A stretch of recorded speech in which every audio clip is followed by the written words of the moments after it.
Tá, então Bhaktisiddhanta Vaibhava, né? Livro de Bhaktivikash Swami, né? Continuando aqui, a expansão da pregação no Ocidente, ou seja, como a coisa aconteceu desde aquela época, né? Um outro método importante de alcançar o mundo ocidental foi por meio de publicações, né? Harmonist foi enviado regularmente em troca de várias revistas, principalmente esotéricas e filosóficas do Ocidente, né? E esse era o ponto para o Prabhupada Bhaktisiddhanta, né? Ele queria distribuir, né, a consciência de Krishna, né? E ele queria que a coisa chegasse em todas as partes do mundo, né? Para realmente esse princípio, né, esse aforismo, ditado, sei lá, né, Prithivita Chayata Nagaradigarama Sarvata Prachara Rabi Moranama, ou seja, que a consciência de Krishna ela ia se espalhar, bom, Futita Mahaprabhu que disse isso, parece, e ela ia se espalhar para cada canto, cada local, né? Isso era cada aldeia, enfim. E Prabhupada Bhaktisiddhanta ele viu que a maneira mais poderosa de fazer isso era com publicações, com livros. Então ele estava, inclusive quando deu o problema no Bat Bazar Gaudiya Mata, né, esse templo que eles construíram, que era uma mansão, ou seja, a gente foi lá, é um templo todo feito de mármore, gigante,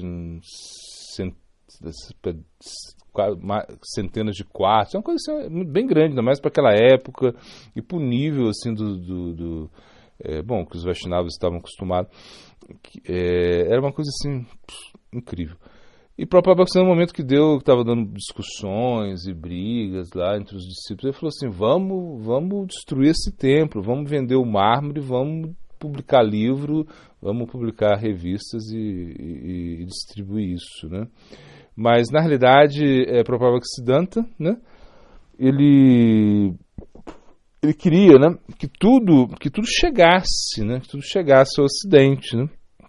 Então ele foi muito ousado, né? Por exemplo, tem um ensaio que ele fez, o Princípio Erótico e a Devoção Pura. Então é um tema assim, muito elevado, mas ele publicou isso no Harmonist, né? E ele jogou isso, né? Ou seja, mandou para o mundo, para as bibliotecas, né? Ou seja, então foi algo assim muito audacioso da parte dele, né? E também, bom, teve um devoto aí que é o Bhakti Sundakara Prabhu, ele que estava assim como parece que ele estava muito envolvido nessas publicações, né, que chegaram no Ocidente, né? Provavelmente devia ter um bom inglês, enfim. E ele também retratou, ele fez uma publicação que retratava também os passatempos de Chaitanya Mahaprabhu, ou seja, com filosofia, na realidade, iluminando, né, os ocidentais, né, que não tinha, imagino, quando a gente pensa, né, que tudo estava em sânscrito ou em bengali, né, essas duas línguas, né, e que os ocidentais não tinham nenhuma capacidade, né, de entender isso, claro. Então, na realidade, esse livro, né, Os Preceitos do Senhor Chaitanya, né, e foi algo assim muito, muito importante, ou seja, foi uma contribuição muito importante, né? Esse livro ele estava em 3 volumes, né?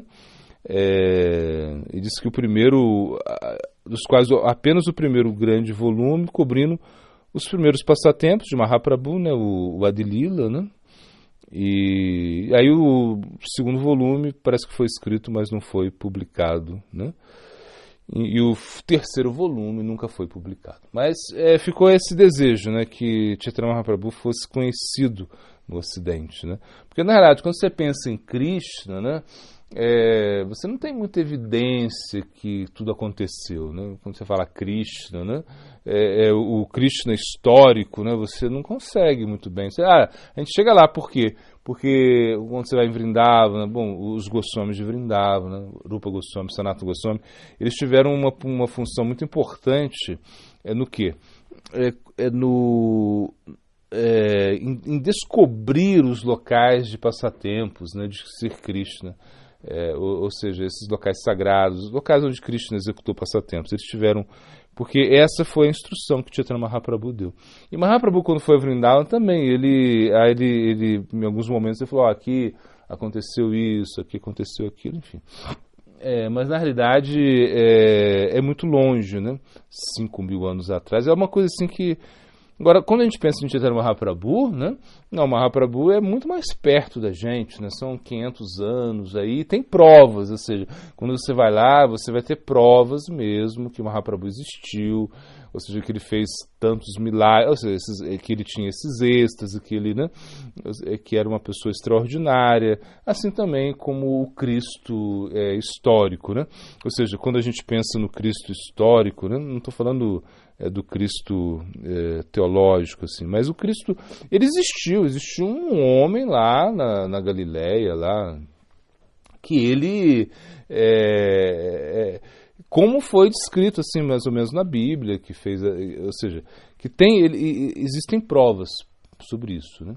E também existem provas do aparecimento de Chaitanya Mahaprabhu. Então, por isso era muito importante, né? Ou seja, levar esses conhecimentos de Prabhupada Bhaktisiddhanta, né?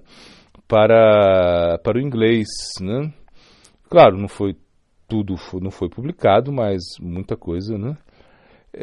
Então, com o advento da consciência de Cristo no Ocidente, o Prabhupada Bhaktisiddhanta lamentou, né, que os bengalis eles fossem de certa maneira aversos, assim, contrários à verdade, né? Que vários ocidentais já estavam aceitando. Imagina, isso era no início só, né? Eram poucos, na verdade, depois chegou, né, Sadananda, né, que foi, parece, o primeiro discípulo, né, assim, ocidental, né, que é um austríaco, ou alemão, não sei. Bom, que ele vai para a Índia, ele se inicia, né, enfim. A gente vê que é bem difícil, né? Bem difícil engolir isso, né? Que os próprios bengalis ali, que nasceram ali, onde Mahaprabhu executou seus passatempos, que eles realmente não acreditem, ou mesmo que eles levem a consciência de Krishna de uma maneira negligente. Então, realmente é algo... É como, sei lá, é como você nasce no Brasil e não gosta de futebol. É algo assim, né? Você nasce no Brasil e não curte Copa do Mundo, né? Então é uma coisa assim, acontece. Tem gente que não gosta mesmo, tem gente que não... Mas, enfim, é mais raro, né? Isso já está no sangue, né? As canções, tudo ali, né? É muito mais fácil para eles, né? E na realidade, né? Prabhupada Bhaktisiddhanta, isso é muito interessante, que ele fala que ele expressou o desejo dele passar 10 anos, né, no Ocidente, se ele queria mesmo, né? Ele não estava...